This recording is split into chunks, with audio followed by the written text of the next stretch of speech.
Saudara, inilah segera kami sampaikan untuk Anda sehat di tengah pandemi sebagai segmen di Sapa Indonesia.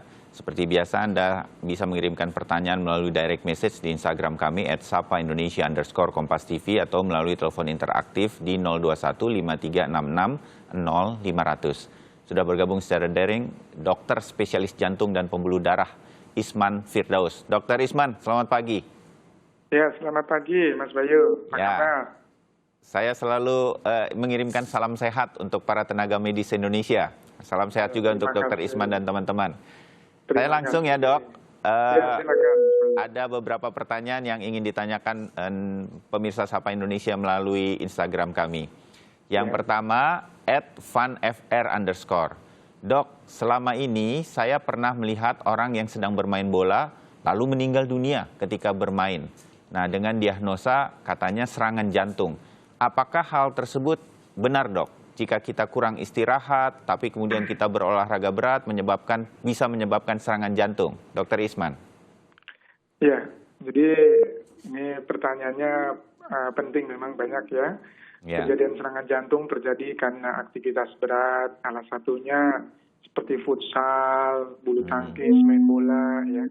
Namun serangan jantung sebenarnya terjadi akibat adanya penyakit jantung sebelumnya atau penyakit jantung koroner. Sudah ada bakat di dalamnya. Jadi pasien-pasien yang sudah ada bakat penyakit jantung koroner, dia sudah tersembunyi plak di pembuluh darahnya, maka pada saat aktivitas yang berat atau yang mendadak dengan intensitas yang mendadak tinggi seperti bola, ya, futsal, atau bahkan mengedan di kamar mandi ya, kalau saat buang air besar ya, itu bisa mencetuskan terjadinya serangan jantung, di mana plak di dalam pembuluh darahnya itu pecah gitu akibat tekanan darah yang mendadak tinggi atau ada tekanan dari dadanya juga cukup tinggi. Jadi itu salah satu pencetus. Jadi olahraga, bulu tangkis atau bola itu pencetus saja, bukan penyebab. Jangan penyebabnya sudah ada, yaitu faktor risiko.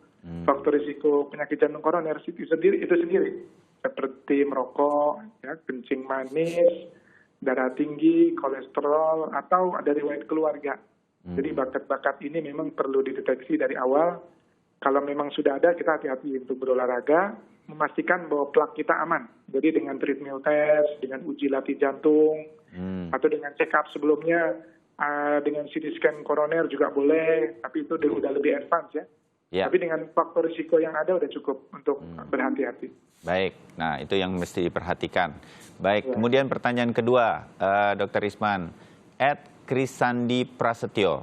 Selamat pagi dokter, pada situasi saat ini kita harus rutin berolahraga agar daya tahan tubuh atau imunitas tubuh kuat. Apa benar jika kita langsung berbaring setelah olahraga atau jogging misalnya akan berdampak buruk bagi kesehatan terutama jantung, Dokter Isman? Ya, olahraga itu bagus untuk individu yang memang tidak ada penyakit jantung sebelumnya dan sudah aman ya.